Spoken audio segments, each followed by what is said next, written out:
Bismillahirrahmanirrahim. Assalamualaikum warahmatullahi wabarakatuh. Perkenalkan, saya Nadia Reski Nadila, NIM 2017-235. Saya Marisa Laras, NIM 2017-228. Saya Mas Ayu Wasmino, NIM 2017-240.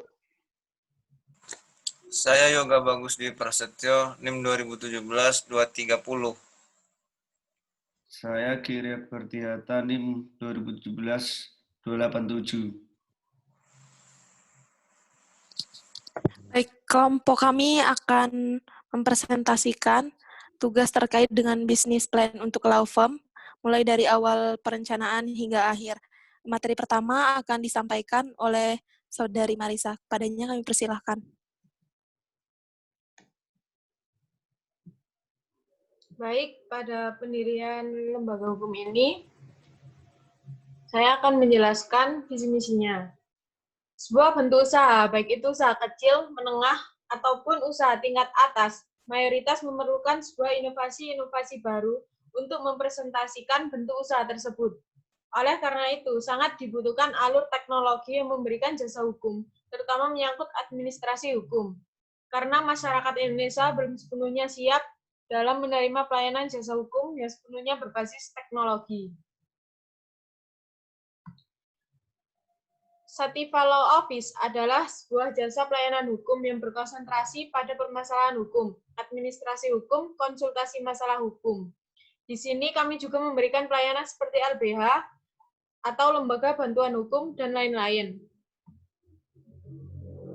Dalam hal ini, mengurus perizinan usaha, dokumen bisnis, maupun perjanjian dagang, juga dokumen lain, kini tak perlu lagi mengunjungi kantor hukum dan sejenisnya. Lewat startup yang menyediakan jasa hukum, penyelesaian dokumen, semua urusan tersebut bisa terselesaikan lewat layanan aplikasi dari startup bidang tersebut. Oleh karena itu, kami mendirikan usaha di bidang jasa pelayanan hukum dengan nama Sativa Law Office.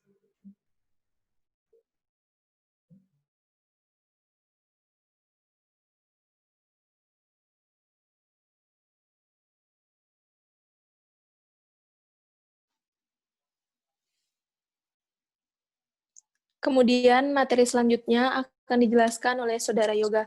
Kepadanya kami persilahkan. Baik, terima kasih. Untuk bagian teknologi, internet merupakan istilah yang mulai digunakan pada tahun 1982. Meskipun sistem ini sudah mulai dikembangkan untuk tujuan menguasai teknologi komputer pada tahun 1958, sejak saat itu dunia lambat lain mulai dikuasai oleh sarana digital.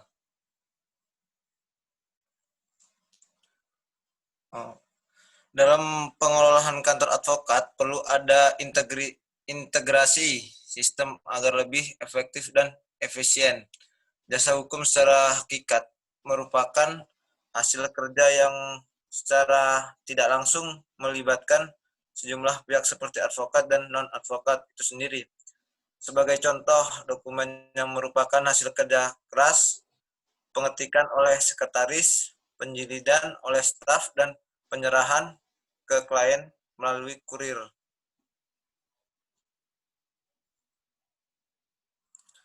Untuk memudahkan advokat berkolaborasi dan berbagi dokumen secara aman, tentu ditunjang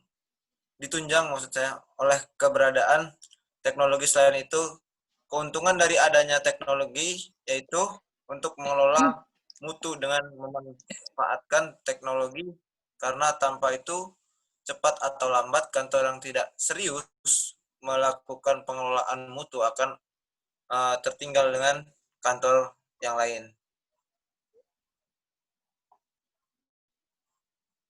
Kemudian materi terkait pemasaran. Meskipun suatu kantor hukum sebagai perusahaan yang mencari keuntungan bisnis, kepengacaran tetaplah harus berlaku etis.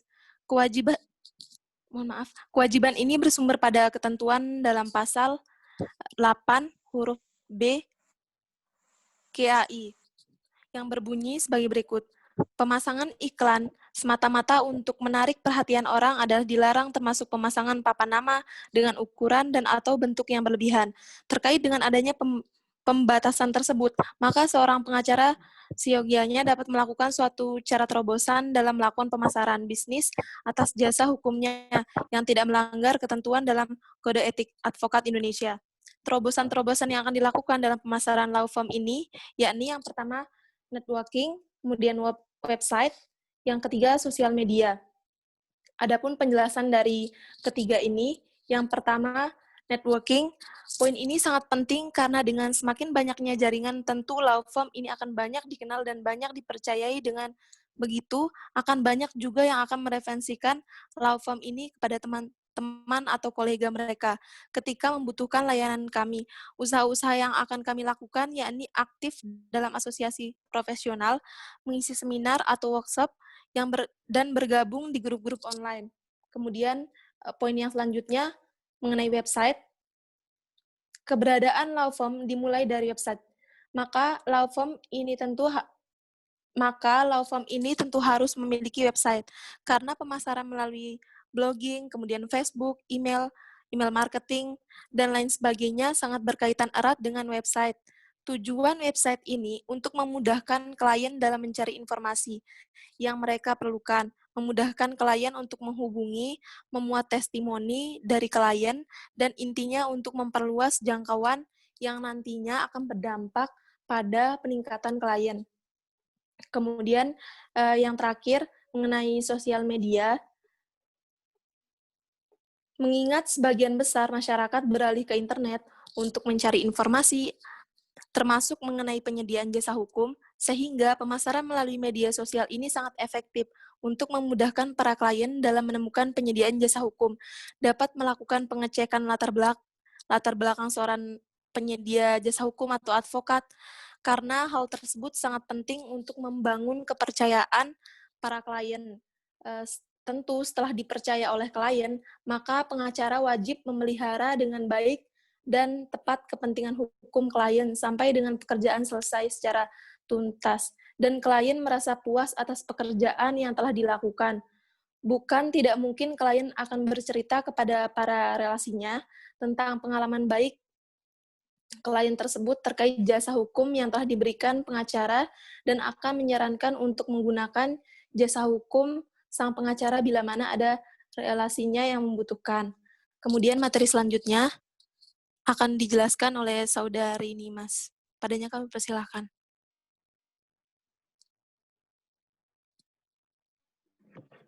Ya. Selanjutnya mengenai tentang pengelolaan kantor. Ya, ini terkait dengan struktur organisasi daripada law firm itu sendiri. Di bagian pertama yang paling atas itu terdapat managing partner dan partners. Lalu di bawahnya ada 3 bagian yang sejajar kedudukannya, yakni Finance and Accounting Head, kemudian Senior Associates, kemudian Administration Head. Di Finance and Accounting Head itu di bawahnya terdapat Finance and Accounting Officer, kemudian Staff Administration Project, dan kemudian Customer Relation. Di bagian Senior Associates itu terdapat di bawahnya Junior Lawyer, itu terdapat 2 unit. Di masing-masing unit itu akan dibantu oleh paralegal. Kemudian di bagian administration head, itu di bawahnya terdapat staf administrasi dan umum, kemudian staf administrasi dan aset. Berkaitan dengan masing-masing job desk daripada struktur organisasi itu, yang pertama itu untuk managing partner itu bertanggung jawab memandu keseluruhan arah strategis daripada law firm, serta mengelola aktivitas kesehariannya. Untuk partnersnya itu sendiri, pada dasarnya itu memiliki kewajiban dan tanggung jawab yang sama dengan managing partners. Karena managing partners dan partners itu sendiri adalah pendiri atau orang yang membangun daripada law firm itu sendiri. Dan jika managing partners nanti suatu hari berhalangan untuk menghadiri suatu tugas atau apa, nah itu partners dapat menggantikannya. Kemudian ada Finance and Accounting Head, itu bertanggung jawab untuk memandu keseluruhan arah strategis, merencanakan dan melakukan koordinasi pada bagian finance dan accounting law firm sendiri. Terus finance officer itu bertanggung jawab atas semua urusan keuangan law firm itu secara langsung. Kalau yang finance officer itu secara langsung berarti dalam artian secara langsung itu adalah dia bersentuhan dengan uang langsung. Kemudian kalau untuk yang accounting officer-nya itu bertanggung jawab khusus atas semua urusan proses ataupun pengelolaan terhadap laporan keuangan. Jadi untuk accounting officer itu tidak bersentuhan langsung dengan uang. Kemudian untuk staf administrasi project bertugas menunjang segala aktivitas dan proyek law firm. Untuk senior associated dan junior lawyer itu tugasnya sama pada umumnya, memiliki tugas dan tanggung jawab pada umumnya sebagai lawyer pada umumnya. Kemudian untuk para legal membantu advokat melayani klien dalam masalah hukum. Untuk administration head itu bertugas mengelola semua kegiatan administrasi dari law firm dan memastikan semua kegiatan administrasi berjalan lancar. Untuk staf administrasi dan umum itu mengelola dokumen law firm yang secara umumnya. Nah, untuk staf administrasi dan aset itu khusus mengelola dokumen terkait dengan aset-aset dari law firm.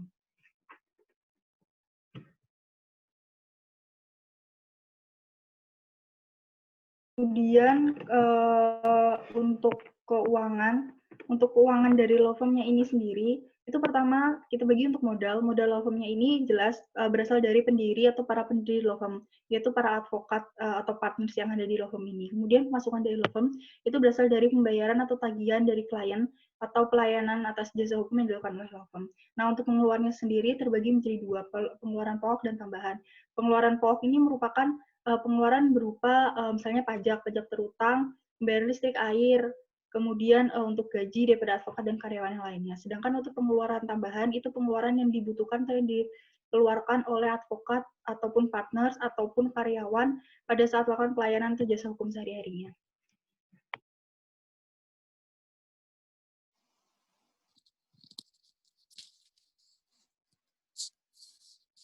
Baik, materi selanjutnya akan dijelaskan oleh Saudara Gary. Padanya kami persilahkan.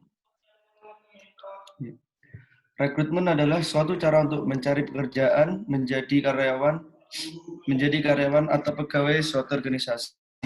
Rekrutmen merupakan suatu proses mencari, mengadakan, menemukan, dan menarik para pelamar untuk dipekerjakan dalam suatu organisasi. Strategi rekrutan ada beberapa poin.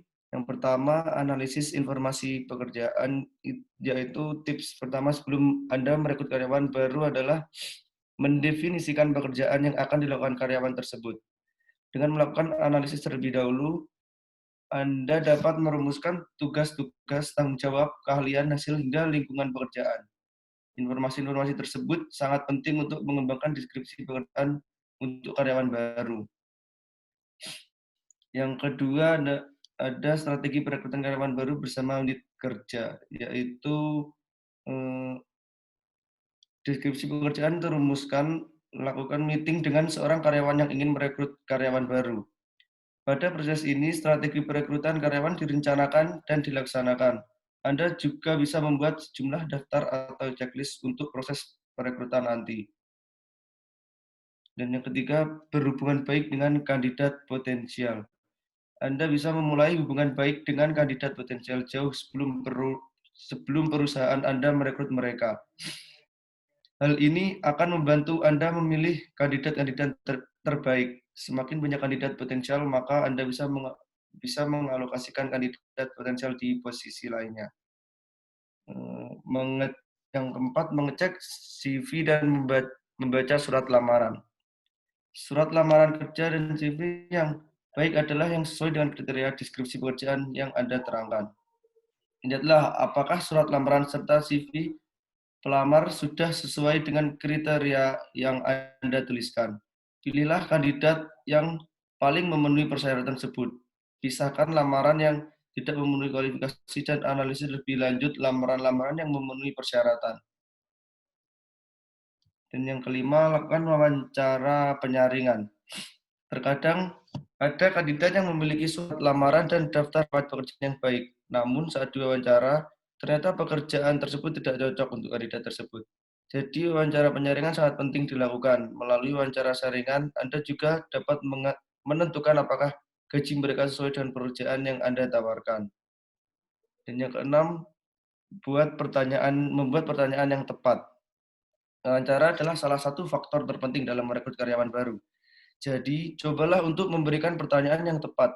Pertanyaan dasar pada proses wawancara dapat membantu Anda memisahkan kandidat mana yang Anda inginkan. Dan yang ketujuh, cek latar belakang dan tanyakan referensi. Step selanjutnya adalah mengecek latar belakang kandidat. Anda harus memastikan seluruh pernyataan yang dituliskan atau disebutkan adalah benar. Bila perlu, hubungi juga atasan sebelumnya. Tanyakan bagaimana kinerja dan karakter kandidat. Dan yang terakhir, untuk rekrutmen advokat, mengikuti persyaratan dan ketentuan berdasarkan peraturan undang-undang.